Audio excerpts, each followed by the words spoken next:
Hi hello ನಮಸ್ತೆ ಮಧುರಾ ಚಾನಲ್ಗೆ ಸ್ವಾಗತ. ಇವತ್ತೊಂದು ಸಿಂಪಲ್ ಚಿಕನ್ ಮಸಾಲ ರೆಸಿಪಿಯನ್ನು ನಿಮ್ಮ ಜೊತೆ ಶೇರ್ ಮಾಡ್ತಾ ಇದ್ದೇನೆ. ಮೊದಲಿಗೆ ಮಿಕ್ಸಿ ಪಾತ್ರೆಗೆ ಒಂದು ಈರುಳ್ಳಿಯನ್ನು ಹೆಚ್ಚಿಬಿಟ್ಟು ಸೇರಿಸ್ಕೊಳ್ತಾ ಇದ್ದೇನೆ.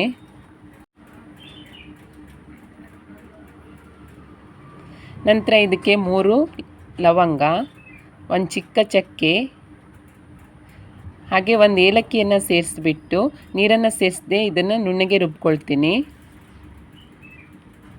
ಒಂದು 3/4 kg ಆಗುವಷ್ಟು ಚಿಕನನ್ನು ಅರ್ಧ ಲಿಂಬೆಹಣ್ಣು ಹಾಗೂ ಅರ್ಧ ಟೇಬಲ್ ಸ್ಪೂನ್ ಉಪ್ಪನ್ನು ಸೇರಿಸ್ಬಿಟ್ಟು ಚೆನ್ನಾಗಿ ಕಲಸಿ ಅರ್ಧ ಗಂಟೆ ಪಕ್ಕಕ್ಕೆ ಇಟ್ಕೊಂಡಿದ್ದೇನೆ. ಇವಾಗ ಸ್ಟವ್ ಆನ್ ಮಾಡಿ ಒಂದು ಪಾತ್ರೆಯನ್ನು ಇಟ್ಕೊಳ್ತಾ ಇದ್ದೇನೆ.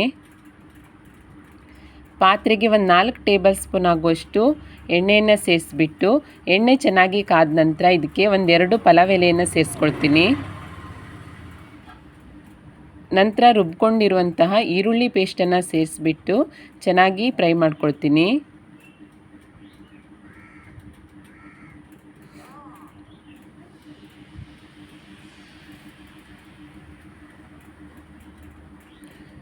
ಈರುಳ್ಳಿ ಪೇಸ್ಟ್ ಫ್ರೈ ಆದ ನಂತರ ಇದಕ್ಕೆ ಒಂದು 2 ಟೇಬಲ್ ಸ್ಪೂನ್ ಆಗುವಷ್ಟು ಶುಂಠಿ ಬೆಳ್ಳುಳ್ಳಿ ಪೇಸ್ಟನ್ನು ಸೇರಿಸ್ಬಿಟ್ಟು ಹಸಿ ವಾಸನೆ ಹೋಗುವ ತನಕ ಚೆನ್ನಾಗಿ ಹುರ್ಕೊಳ್ತೀನಿ.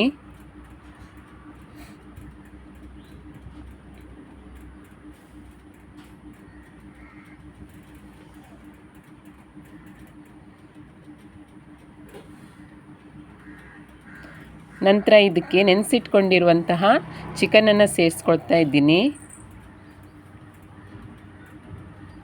ನಂತರ 1/4 ಟೇಬಲ್ ಸ್ಪೂನ್ ಆಗುವಷ್ಟು ಅರಿಶಿಣ, ರುಚಿಗೆ ತಕ್ಕಷ್ಟು ಉಪ್ಪು, 1 ಟೇಬಲ್ ಸ್ಪೂನು ಖಾರದ ಪುಡಿ, 1 ಟೇಬಲ್ ಸ್ಪೂನು ಧನಿಯಾ ಪುಡಿ, 1 ಟೇಬಲ್ ಸ್ಪೂನು ಗರಂ ಮಸಾಲ ಪುಡಿ,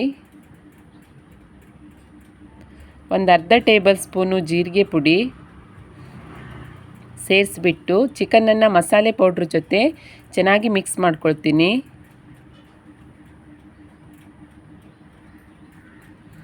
ನಂತರ ಇದಕ್ಕೆ ಒಂದು 1/4 ಕಪ್ ಆಗುವಷ್ಟು ಮೊಸರನ್ನು ಸೇರಿಸ್ಬಿಟ್ಟು ಚೆನ್ನಾಗಿ ಮಿಕ್ಸ್ ಮಾಡ್ತಾ ಇದ್ದೀನಿ.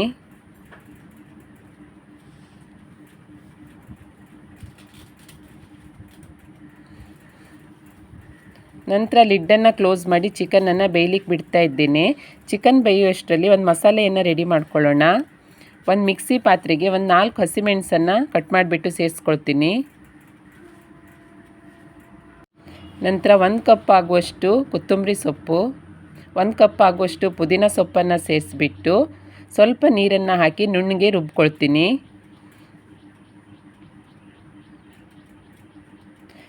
ನೋಡಿ, ಇವಾಗ ಚಿಕನ್ ಕೂಡ 80% ಬೆಂದಿದೆ. ಇವಾಗ ಇದಕ್ಕೆ ಒಮ್ಮೆ ಚೆನ್ನಾಗಿ ಮಿಕ್ಸ್ ಮಾಡಿಬಿಟ್ಟು ರುಬ್ಕೊಂಡಿರುವಂತಹ ಕೊತ್ತಂಬರಿ ಪುದೀನ ಹಾಗೆ ಹಸಿಮೆಣಸಿನ ಪೇಸ್ಟನ್ನು ಸೇರಿಸ್ಕೊಳ್ತೀನಿ. ನಂತರ 1 ಕಪ್ ಆಗುವಷ್ಟು ನೀರನ್ನು ಸೇರಿಸ್ಬಿಟ್ಟು ಚೆನ್ನಾಗಿ ಮಿಕ್ಸ್ ಮಾಡ್ಕೊಳ್ತೀನಿ.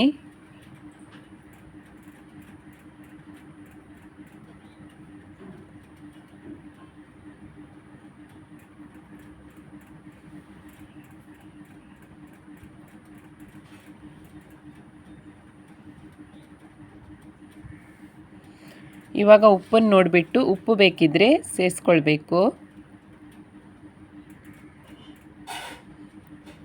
ನಂತರ ಲಿಡ್ಡನ್ನು ಕ್ಲೋಸ್ ಮಾಡಿ ಸಣ್ಣ ಉರಿಯಲ್ಲಿಯೇ ಒಂದು 20 ನಿಮಿಷ ಚಿಕನನ್ನು ಬೇಯಲಿಕ್ಕೆ ಬಿಡ್ತಾ ಇದ್ದೇನೆ. ನೋಡಿ, 20 ನಿಮಿಷದ ನಂತರ ಚಿಕನ್ ಗ್ರೇವಿ ರೆಡಿಯಾಗಿದೆ. ಸೈಡಲ್ಲೆಲ್ಲ ಎಣ್ಣೆ ಬಿಟ್ಕೊಂಡು ಚಿಕನ್ ಕೂಡ ಚೆನ್ನಾಗಿ ಬೆಂದಿದೆ. ನಿಮಗೆ ಗ್ರೇವಿ ಜಾಸ್ತಿ ಬೇಡ ಅಂತ ಅನಿಸಿದರೆ ಇನ್ನೂ ಒಂದು 10 ನಿಮಿಷ ಚೆನ್ನಾಗಿ ಕುದಿಸ್ಕೊಳ್ಬೋದು. ರುಚಿಯಾದ ಹರಿಯಾಲಿ ಚಿಕನ್ ಮಸಾಲ ಗ್ರೇವಿ ರೆಡಿಯಾಗಿದೆ. ಅನ್ನ ಚಪಾತಿ ಜೊತೆ ತುಂಬಾ ಚೆನ್ನಾಗಿರುತ್ತೆ. ಖಂಡಿತ ಟ್ರೈ ಮಾಡಿ. ಇಷ್ಟ ಆದರೆ ಲೈಕ್ ಮಾಡಿ, ಶೇರ್ ಮಾಡಿ, ಕಮೆಂಟ್ ಮಾಡಿ. ಹಾಗೆ ಹೊಸದಾಗಿ ನಮ್ಮ ಚಾನಲ್ ನೋಡ್ತಾ ಇದ್ದರೆ ದಯವಿಟ್ಟು ಸಬ್ಸ್ಕ್ರೈಬ್ ಮಾಡಿಕೊಳ್ಳಿ. ಸಿಗೋಣ ಮುಂದಿನ ರೆಸಿಪಿಯಲ್ಲಿ. Thank you for watching.